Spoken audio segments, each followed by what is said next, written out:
So hello, welcome to the Inwards and Upwards shows. My name is Peter Paul Parker and the founder of the Bright Beings Academy. And tonight we're going to talk about spirituality and Qi Gong and how they relate with each other. So I'm going to share my screen here.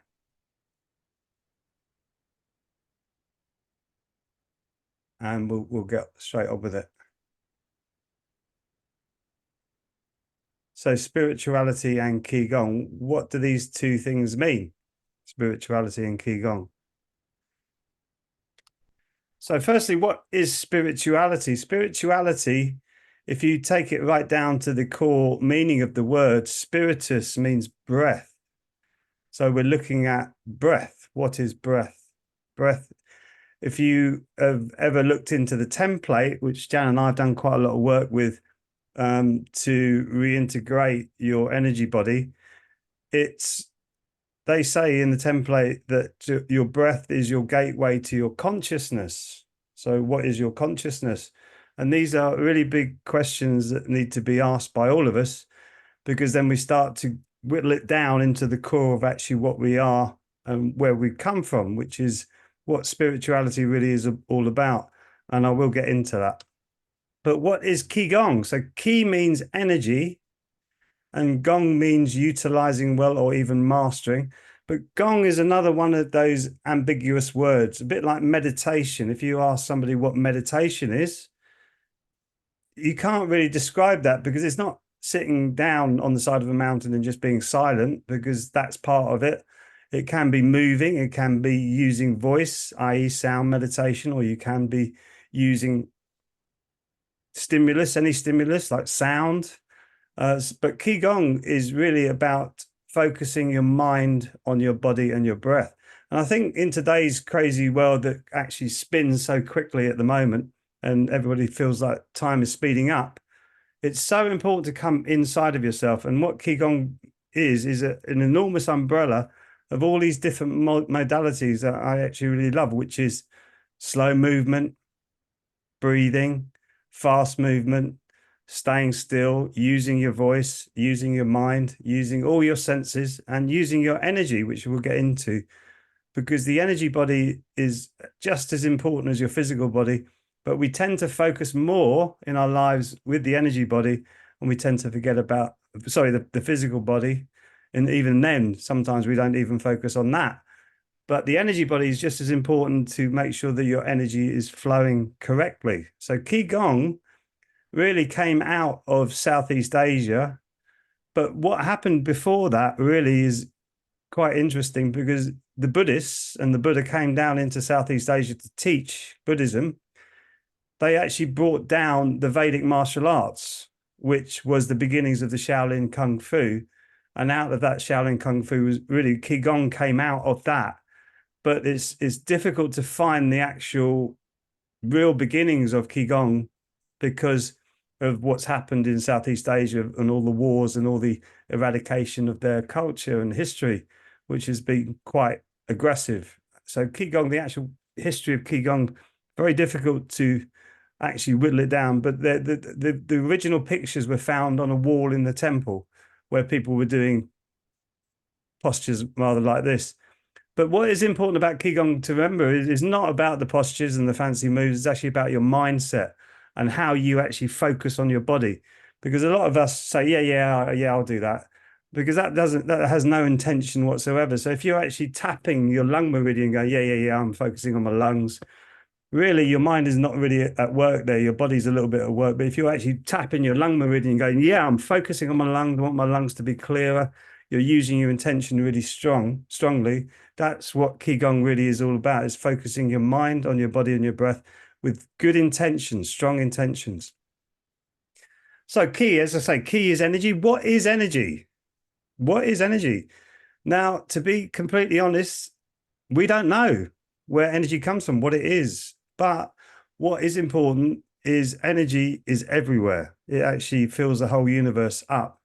And I will get into that also as well. But energy, Qi, is actually what lights up the body, the energy of the body. And our energy body really is so important. And I remember when I first started getting into the Qi Gong practice with the tapping, the body tapping, that was one of the things I think, oh no, not this again. Until I realized what it was actually doing inside of my body. So, how we create energy in the body mainly is through our mitochondria, which is attached to our DNA. So, when we tap all over the body, we're actually focusing on bringing new energy into the body by stimulating our mitochondria. So there's many different reasons for tapping, but one of the main reasons is to bring new energy into the body. And that really is important. It also helps to stimulate your lymphatic system. Now, your lymphatic system is important for getting rid of all the nasty stuff out of the body. So you don't want the nasty stuff in there. You want the new energy to come in. And Qigong will do that, will eradicate old energy and nasty energy out of the body. But it also will help when we get into, I'll get into that later about getting negative energy out of the body.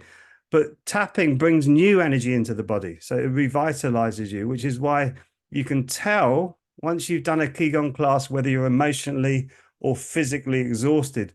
Because if you're emotionally exhausted, you will feel much better after a Qigong class. If you're physically exhausted, you probably need to go to sleep.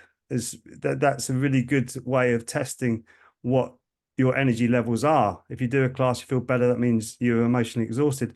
And let's face it, who isn't in today's world? This is exhausting with the way that we're being bombarded with information.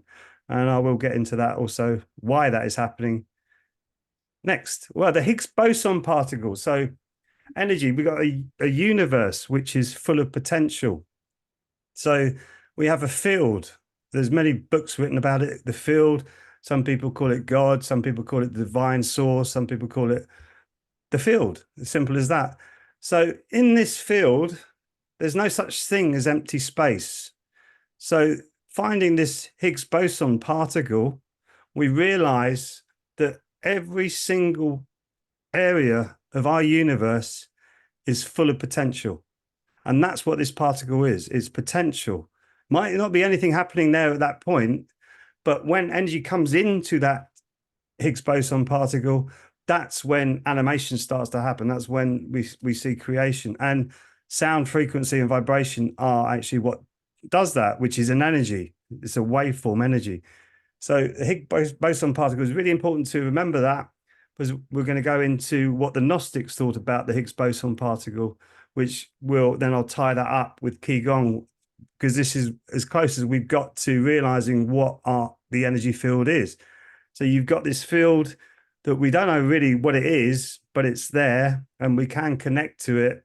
And my experience, my empirical evidence is meeting all the masters that I've met from my training with Qigong is that they're much the same in their temperament, but they have an individuality as well. So they got this enlightened approach to life with also an individual part to them as well, which I think is so important, because a lot of people get lost in spirituality. But no, your sense of self is really important. It's when the ego gets distorted, and I'll get into that a bit later as well. That's when it gets a little bit distorted and you're not actually acting as your true self. So the Higgs boson particle is really important just to remember. That part is part of the field. It's in everything. Its potential is everywhere. So the Gnostic perspective of that Higgs boson particle is that there is that source. They called it the God energy, or the divine energy.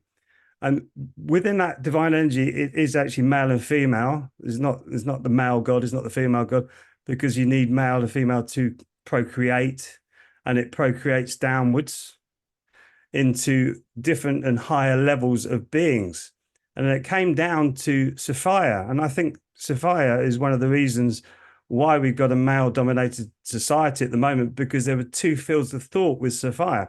One was Sophia created this world that we're in at the moment through being naughty, and the other one was because she was experimenting and wanting to get a deeper experience in the material realm. So I'm not saying this is a belief system. I said this is just how they explained it.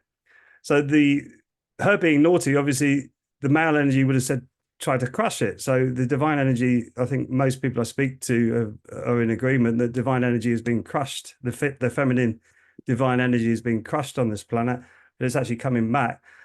But what I feel it is that we are in a place of it's a disturbance in the field. So if you've got this field, and the energy coming through this Higgs boson particle is a disturbance in the field, which is what this creation is. This is what the Gnostics believed. I'm not saying this is right or wrong, but this is the closest I've found that goes along with the physics. So when the sun hits the atmosphere of the Earth and then comes through the atmosphere of the Earth, bounces back off the planet, and then bounces back up to the atmosphere, the outer atmosphere of the Earth, that's called the Schumann resonance, 7.83 hertz Schumann resonance. And that's the frequency that we're actually born into, which is what we naturally feel happiest at that frequency, the Schumann resonance of the Earth, because we are born into that frequency. Even though we have a connection to the source coming in as well, which we're talking about now, we're connected to that source, but we have also a physical body that's connected to this earth. And the Gnostics understood that, and they did lots of work to try to get themselves more connected with the field. So that field is 7.83 hertz, has been measured, and it's a vibrational field. And so when we look at the human brain, for instance, our brain is just a receiver and transmitter of information. The heart is much more important, and I will get into that. But the brain is a receiver and transmitter of information. So the human brain, when it's down at that 7.83 hertz, that's where you're at high theta or low alpha state of your brain. And that's why when you really got into a Qi Gong class and your brain comes down to that level, and you feel different. Everybody says, wow, I feel so much different after this class. That's what you're doing. You're coming down into that frequency to connect more with the field that we're naturally in, which will be connecting you more to the field that is everywhere. So it's all connected. Everything is connected. So that's what the Gnostics believed. And to me, that makes sense, makes total sense. I've searched far and wide for so much information and always looking for more. And that, to me, was the closest that I feel that resonates with me, that we are in this field. And we have the potential, actually, to create anything in this field. And there's reasons why we're not. And I will talk about that as well. But that's the Gnostic perspective. That's coming in as we're coming in as a frequency coming out. And if you think about energy is first, matter comes second. So we're created from energy. Basically, we're just little spinning particles, like trillions and trillions of tornadoes in our body makes us feel solid. But we're not actually solid. We're 99.9999% space. And this is why we are just a vibration at heart and at our core. And when people look at us and see us, what they're seeing is a reflection of photons that makes us look solid. So this is why some people call this an illusion. This is very real. This experience we have on Earth is not actually an illusion. That's a play on words from the Vedas, which call it the Maya, the illusory world. This isn't an illusion. This is very real, but it's not solid. It's like a hologram. We live in a hologram. And that the Gnostics, that was the Gnostic perspective as well, as which is what mainstream science is talking about. So as I said, the Schumann resonance is where we are. You can see it just around the Earth there, and that's the electromagnetic field around the Earth. We are literally a micro of the Earth. So if you look at right at the center of the Earth, there would be like a chakra system, and our heart is right at the center of us. And when we do the Qi Gong class, we're actually cleansing the auric field around the body. And when you do that with intention, and that's why I keep saying, use your intention well, and you start to use your mind, really focusing on your body, you will feel that energy around you clearing. And that's why it's so important. And Schumann resonance is really important to remember that when you're going through all this, some of the things that maybe you don't like doing with exercise or tapping or stretching, what you're doing is you're bringing your brain waves down. You're connecting more with the field. So it's deeper than just making your body healthy. You're actually making your mind healthy. and you're actually making your soul and spirit healthy. So really, really important stuff, all of this. So what does this all mean? It means you're reconnecting to source. So when you do this work on yourself and you start to reconnect to the Schumann resonance, you're reconnecting to the source, which I was talking about, which is everywhere. And that potential is everywhere for us to actually use. And we don't seem to realize that we are co-creating this reality. Some people do actually realize that, most of us don't. And when we start to put goodness into this field, then we start to actually change the energy of the planet, and we start to come back closer to source, because our heart is the biggest electromagnetic frequency field of our body. And from the Heart Math Institute, this has been proven to increase when we focus on gratitude and love, which is why I'm really big on gratitude. And when we do our Qi Gong meditations, to think of what are you grateful for? Think about something that you're really grateful for. And that energy is boundless, and it only gets stopped when we get distracted. Oh, this has happened. Oh, that's happened. Oh, what am I having for dinner? Oh, blah, blah, blah. And your mind gets distracted from it, and then therefore your energy will deplete.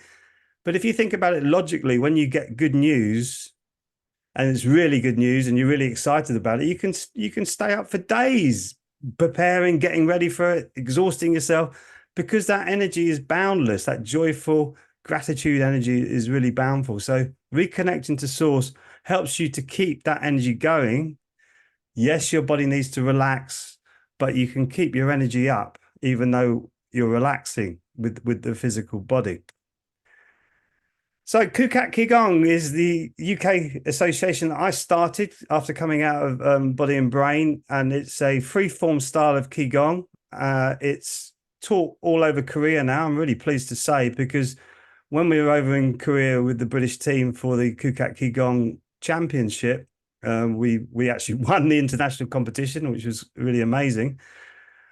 We met all these children who were going through this Qi Gong that I teach, and they were absolutely phenomenal. They walked out on the stage, some of them walking on their hands, they're doing backflips. Doesn't matter what age they were, they're from like 8 to 16, 17.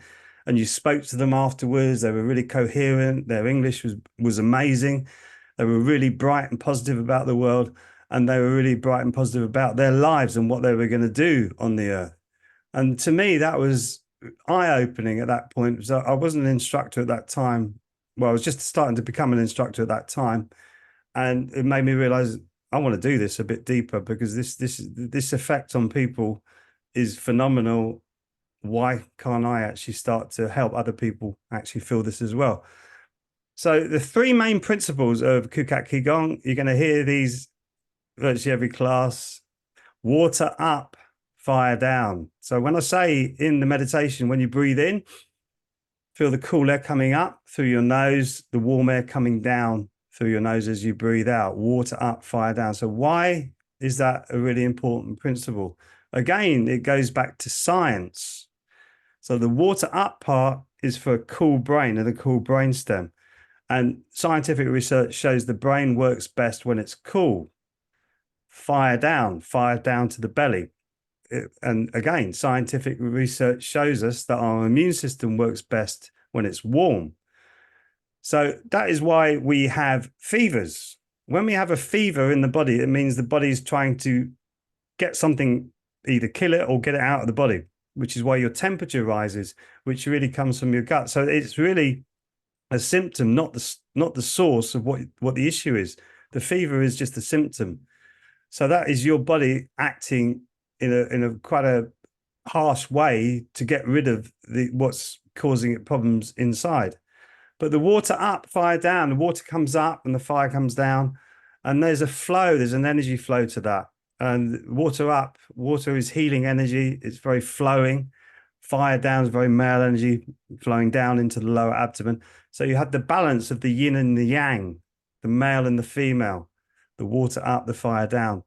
Really important principle. And to get the water up, you want to get the fire down. And I will get into that about flipping the pyramid. Another thing I say virtually every class, where your mind goes, your energy follows. Where your mind, so you think about it, when you've got the TV on or the radio on, continually distracted. You're taken all over the world. It's like a time traveler or like a mind traveler all over the world. You're taken over to, oh my goodness me, there's floods over there. Oh my goodness me, there's earth. So your mind's going all over the place and you're scattered. And I'm not saying don't care, because it's important to care. And how we can care is by, as I say, putting good energy into the field around us. That really does help the whole of the planet. But where your mind goes, your energy follows. So really, you have to start to decide, what do you want with your life? And that is a really important part of the dream method, is to actually say to somebody when they come on the dream method, what do you want? What do you want? And most people used to say money or fame, but really they don't want that. They want connection and love, which is what we all want. And it's important to actually whittle that down inside of yourself and get to the point where you can say, I want this. It's like when I did my Shimshang, which is finding your true self, I found love in my heart, just love. And it was just such a beautiful place. And we were doing Danjon tapping in this room that was going absolutely crazy. If you can imagine, everyone's tapping their danjons furiously, the lower danjons, just it's your sacral chakra, if you don't know the Qi Gong term danjon. And everybody's screaming at the top of their voice, what do I want? What do I want? What do I want? Really going crazy. And then it suddenly hit me, love. I want love. And I tell you what, the whole of my body and the inside was absolutely calm, absolutely peaceful, and radiant to the core. I was just full of love. And I was still tapping my danjon, but it felt really pleasant. And all the noise around me didn't affect me one iota, because my mind was so focused on feeling this peaceful feeling inside of me and observing all the noise outside of me, which is why I realized Qi Gong is such a powerful practice when you really learn to take your mind into your body, which is why I came up with the slogan, journey inwards, succeed outwards. Because when you come in and you find the calmness, you find the tranquility, and you find the love inside of your heart, and you go out, then the world feels like a lot different place. And the interactions you have with other people are a lot different. I didn't used to be like this. I used to be a rock god, drinking Jack Daniels and causing all sorts of issues around the place. And Qi Gong helped me change all of that to being a Qi Gong or Dan master, rather than being in the rock music business. And it's been a massive change for me. But that's what I can say to you. Where your mind goes, your energy follows. That is really one of the most important principles in today's world, which is the Kali Yuga we're living in. And I will talk about that towards the end. So the three treasures, what are the three treasures inside of your body? It took me a while to really get this established in my mind. The three treasures are your three danjons. So you've got the lower danjon, which is 2 inches below your belly button. And I was very skeptical, saying, well, how comes the energy sits there? It's where your power, your passion, and your creativity actually stem from. And I didn't realize how weak I was until I started tapping my lower danjon. And then the power started to come through me, and realized that actually, when I was a musician, I could command an audience with my guitar, or my bass guitar, playing in front of thousands of people. You got this is really quite quite exciting as a young man. But now, being in a room and being able to speak with power and passion is because I've woken up my lower danjon. Before, I would have spoken really quickly and nobody would have understood me. In fact, when I used to learn how to public speak, which I was in Toastmasters for quite a few years, I used to plan a 7-minute speech, and every time I did the speech, I did it in about 5 minutes, because it was all too quick and too incoherent. So tapping my lower danjon made me realize that changed my energy inside of me. So when that energy is correct and that's coming up the chakra system into your solar plexus, most people have a out of balance solar plexus, which means we grab for security, control, and recognition. So the reason we do that is because our sense of self is completely upside down, i.e., we should really be connecting with the heart from the lower danjon, but when the solar plexus gets in the way, sorry, it really does disconnect the lower danjon and the heart. And to me, as a human being, this is such an important connection, because a lot of people in a lot of spiritual practices miss this. They go for the heart and the head straight away. But the lower danjon, when it's coming up and you're still looking for security, recognition, and control, that means you have to you want to be loved, which is everybody wants to be loved. But when that's out of kilter, you're actually trying to people please, and a lot of highly sensitive people will try to people please, and that's exhausting in itself. You're looking for recognition, to be loved. You're looking for control, but you can't handle the situations around you because your solar plexus is not working properly, and you're looking for security, i.e., it's all too wild. This world is too chaotic, and it is chaotic. As I say, this world is like a disturbance in the field that we actually all exist in. So strengthening your lower danjon will help you sort out your solar plexus, which is your sense of self, which will give you your true identity when you move into the heart and you realize, actually, I'm a fun-loving person that actually wants to give my compassion and love to everybody. That's who I am. What am I doing? Arguing and fighting and being like this, and actually trying to people please and not thinking about what they're thinking, just thinking about what I'm thinking. What am I doing?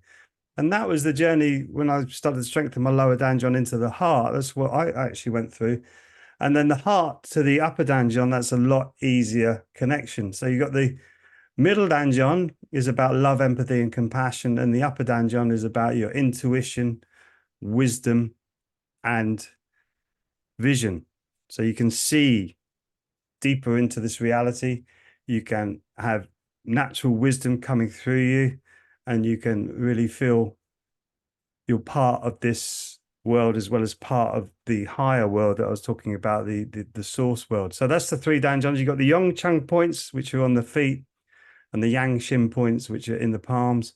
And it's good to regularly massage your Yang Shin and Yong Chung and tap at least your lower danjon as regularly as you possibly can, because it's really good to keep your energy body moving. So that was really the Tao philosophy. Tao philosophy came after the Vedic philosophy. As I say, the Buddha came down to Southeast Asia with Buddhism, which was really teachings from the Vedas. And it's the same thing. It's the same thing. So you've got the lower danjon. Lower danjon is Brahma. Brahma is the creator. So he's creating. And then you've got Vishnu. Vishnu is the embracer, the love energy. And Shiva is the destroyer of the mind, i.e., not the mind as your mentality, the mind as the conditioned mind. So that all three can work together inside of you. These are demigods from the Vedas, but it's an energy force that comes through you that you can actually connect to.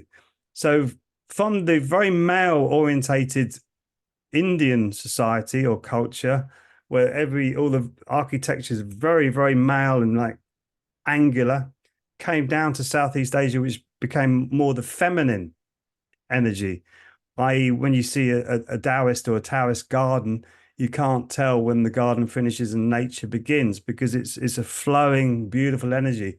Whereas the Indian architecture is very, very precise, and you can see it like, whoa, that's Indian architecture.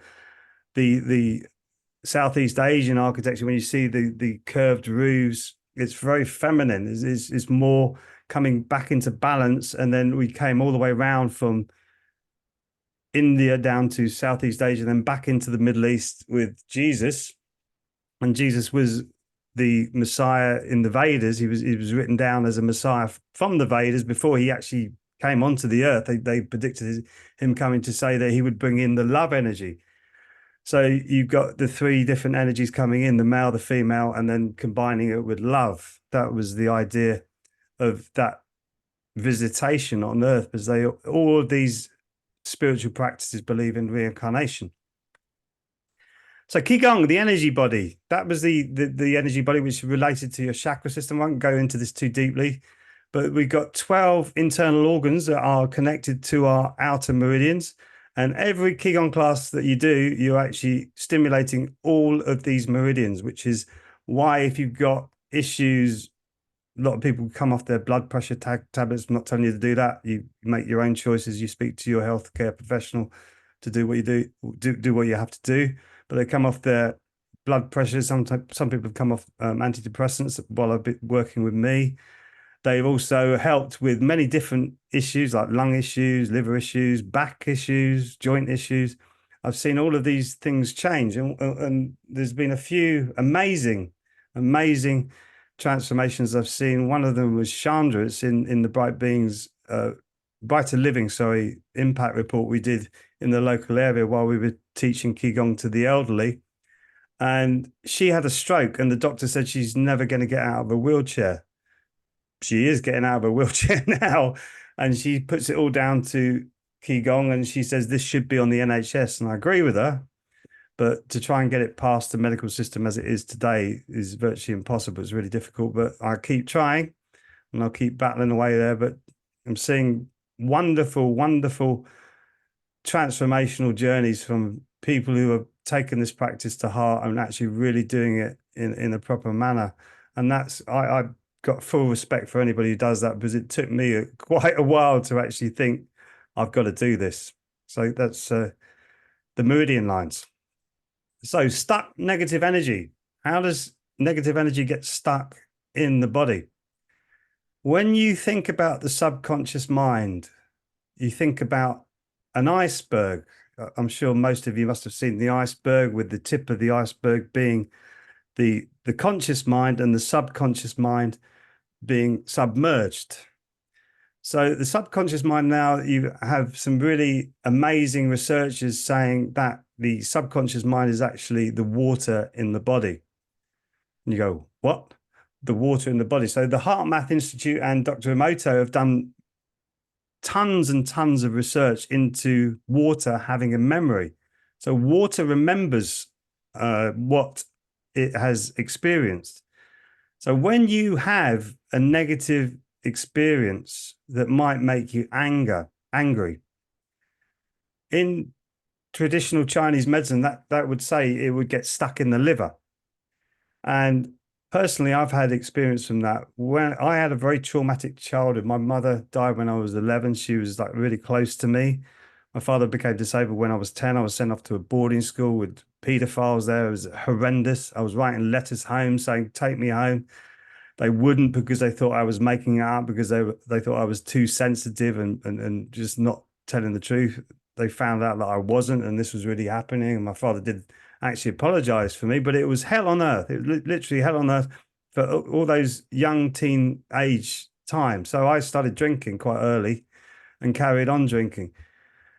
And it wasn't until we were over in Korea and I was in a meditation cave, and we were going through like a time capsule meditation, going through all the negative occurrences happening as children that we've all been through. No matter how small you think it is, it still will be stuck in you, probably. That I went through this time capsule and found where my father's estate had been split up. The two eldest brothers set themselves up with careers and houses, and the four youngest brothers got nothing. I hadn't really registered that because I was so numb from my trauma.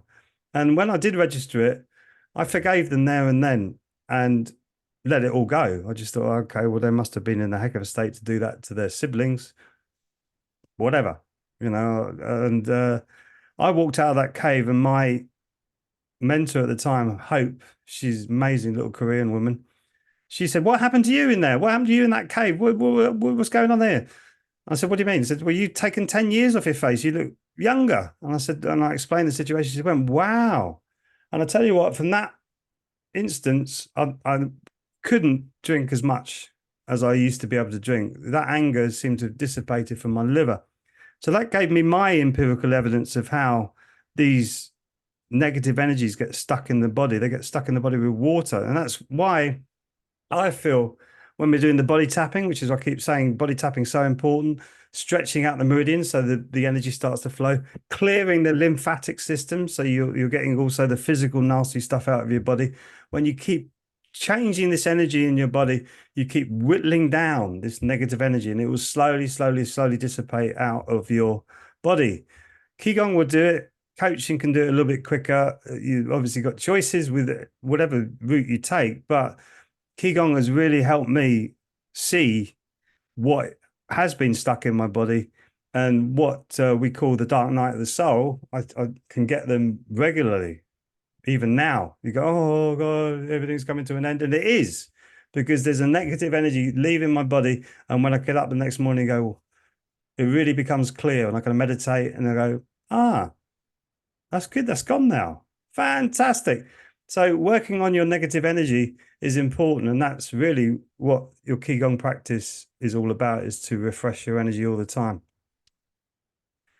So when you got too much negative energy or too much energy in the head, which we all have, you are an upside down pyramid. That is all the energy in your head. And it tends to make you foggy, tired, feel overwhelmed, energy less. You got no power down in your lower danjon, as you say, as you can see from the picture on the left. That's how your energy is, and that's how most of us are. We're in that energy state where we become overwhelmed, over emotional sometimes, can't get in control of our energy. So also as empaths, when we do get a little bit in control of our energy, we can have too much energy in the heart, which makes us push out and people please and try to make everybody our friends. And again, that is exhausting and it can really lead to lots of issues. So the ideal energy position is to have a strong base where you can have that power and passion coming from your strong base and you have a light top. And that makes sense with science again. This is like Qi Gong, and this is about energy, which, as I said earlier, we don't know about. But when you think about your low vibration of your lower danjon, it's a long, low waveform. Middle danjon, a little bit faster waveform. And the upper danjon, a very fast waveform. So you're coming up the frequencies. So in the Bright Beings Academy, we've got the toning, the vowel toning. To me, doing a Qigong practice, then doing vowel toning, which we do in workshops sometimes, is you just feel so clean inside. You just think, oh, I want to feel like this all the time. It's really difficult because we've got this, again, we go back into the too much energy in the head, and then we move back into too much energy in the heart and come back into the ideal position, which is why it's really important to keep your Qigong practice up once you start it. And I know the feeling. I know what happens in there. I don't want to do this tonight. I'm too tired. Nah, I think I'll give it a miss. And then that becomes a habit. And then again, and another night, you miss another night, and then you've given it up. And then that's it. You got all that work again to try and start building that energy change inside your body again. I get it. And I know it's difficult, but this is why we do it. So you got the upside down pyramid, you got the triangle, but you got the ideal pyramid, which is the right way around pyramid. That's how you flip your pyramid, really basically from focusing on your lower danjon, tapping your lower danjon, breathing deeply into your lungs so your diaphragm comes in and out, intestine exercises, all of that will start to strengthen your lower danjon to give you the proper energy shape that you want for your body. This comes into the spiritual practice of Kukat Qigong, which is Chun Ji In. And this is what they call Chanwa. Chanwa in Korean means soul completion. And this comes from the Chun Bu Kyung, which is a Southeast Asian text, which really starts 1 goes to 2, 2 goes to 3, 3 goes to many, many goes to 3, 3 goes to 2, 2 goes back to the 1. So you're coming back to the field, the source of everything. And that's what that means. The Chun Bu Kyung is that it's a like a chant, a mantra. I actually do it every morning. And Chun means heaven energy. Chun just means simply heaven. So that comes from the upper danjon. When our upper danjon is clear, we pull down this Chun energy. When the G energy is the earth energy. So you're pulling up the earth energy from the earth, obviously. So the Chun energy coming down, G coming up, and in meets in the middle. Again, you can relate this to the Vedas. You've got Shiva coming down, Shakti coming up, meeting in the middle with Vishnu for your love energy. So they're all talking about the same thing. It's just they've got different words and they use different meanings to it, but it's all about, really, everybody's talking about energy. We think of these as physical beings, but really energetic beings. We're talking about energy here, not physical beings. So where are we now? Where are we now as a human race? So you've got many calendars that we can go to. We've got the Vedic calendars, the Yugas, the Mayan calendars, Aborigine calendars.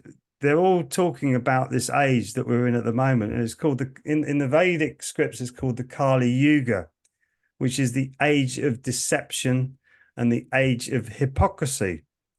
Now, more and more people are starting to realize we're living in that age, as this age is it's not coming to an end.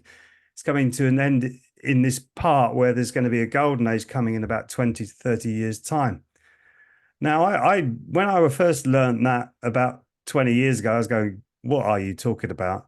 Now I'm starting to see the grassroots of that coming, where more and more people are starting to realize there's a lot more to them than just a physical being, and that they're seeing things that they actually don't want to be involved with anymore, like war and famine and all of these nasty things that are happening in the oceans and to the animals on the planet.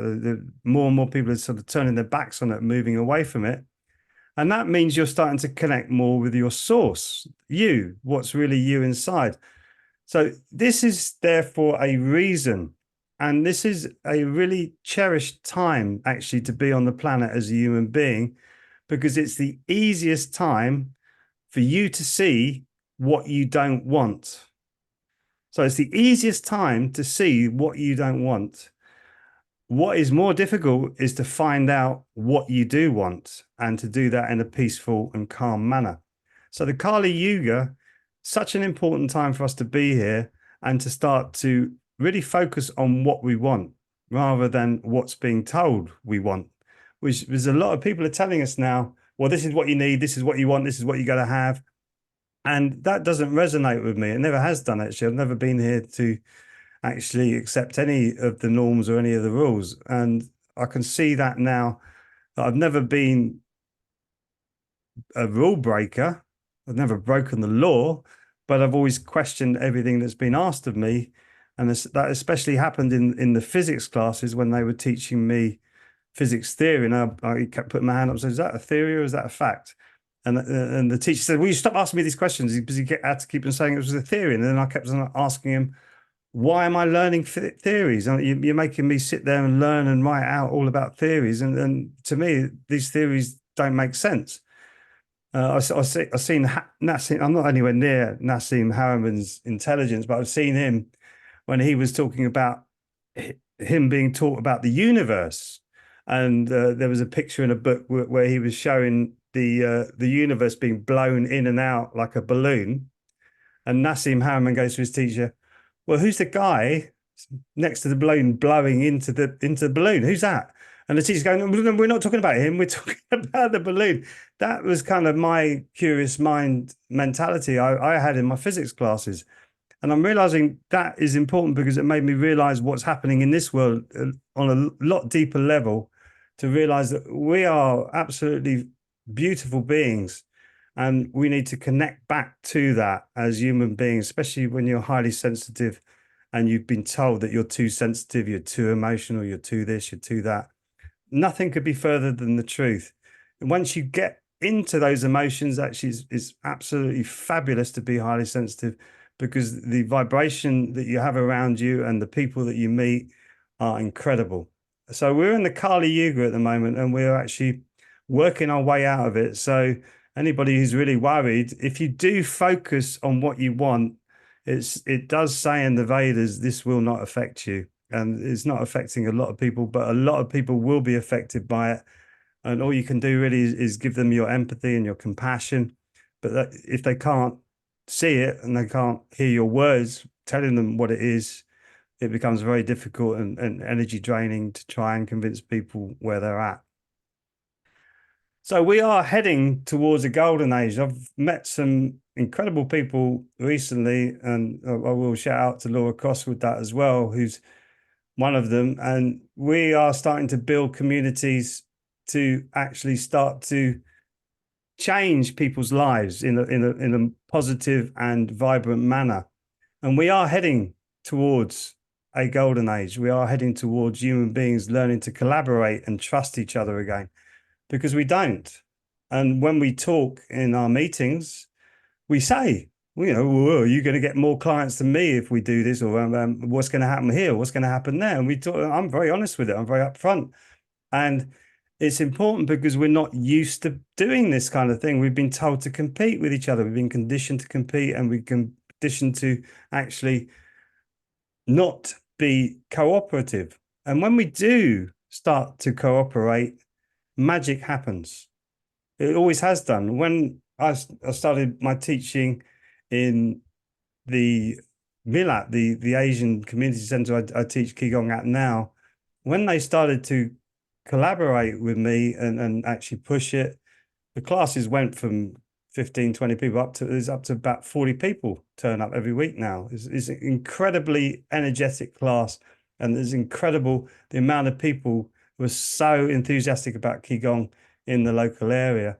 And it's because of a collaboration of me working with actually the local council and the local voluntary action services to get me in there, and also to get me into the Alzheimer's and Parkinson's community center that I do Qigong classes with there as well, where you see people, when I first went in there, they were catatonic. They were just sitting there like that. Now, every single one on Monday interacted with the class, not all the way through, because I'm a bit of a taskmaster, especially at the beginning of the class. You get you moving, get the energy flowing, but they're interacting, and they thank me so much for what I do.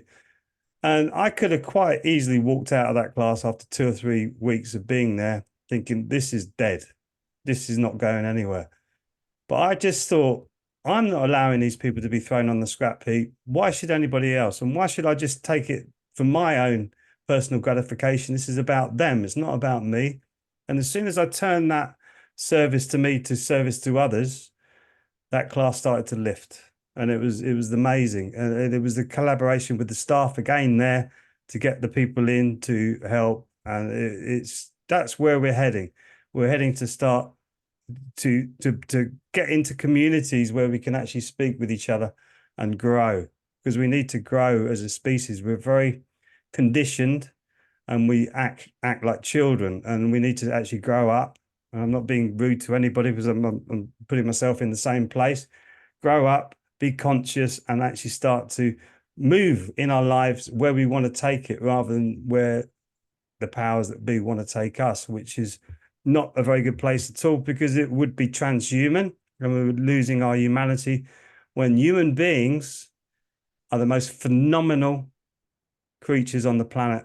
All the money in the world and all the technology in the world could not make you as you are. And even if it could not give you the experiences that you've had. It couldn't create the experiences that you've had and the experiences you've had in other existences. It could not do that. So you are amazing. Never forget that. And always, always, always, always remember you have a choice. And that choice is really important. And at the beginning of my Qigong journey, I went to the second head of the body and brain practice that I trained under to become a Dharma master. And she came and did an 1.5 hour lecture on You Have a Choice. I couldn't believe she spoke for 1.5 hours on You Have a Choice. It was English, well, Korean translated into English. So it could have been done in about 45 minutes, but she kept saying, each time you make the right choice, that is another step to enlightenment. So when you keep making the right choice, you are walking towards enlightenment, which is so, so important for all of us to just to contemplate. And it's not about being good or bad or anything like that. It's about you making the right choice.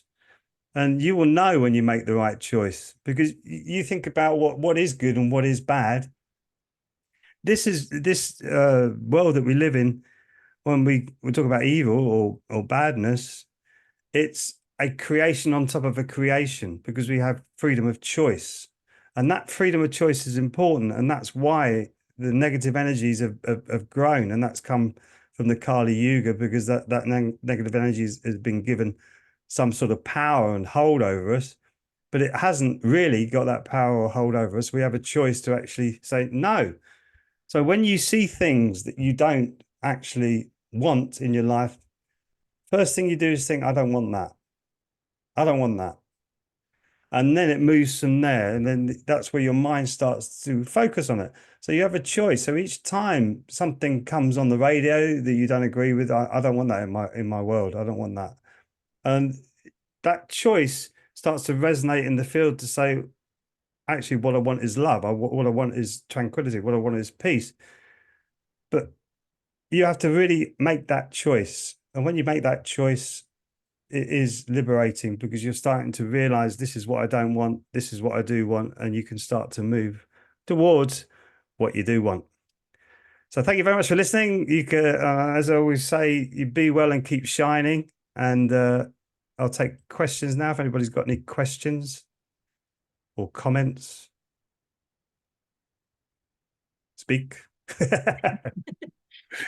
I just wonder why, when we talk about this, when you go through and you mentioned the Vedas as well as the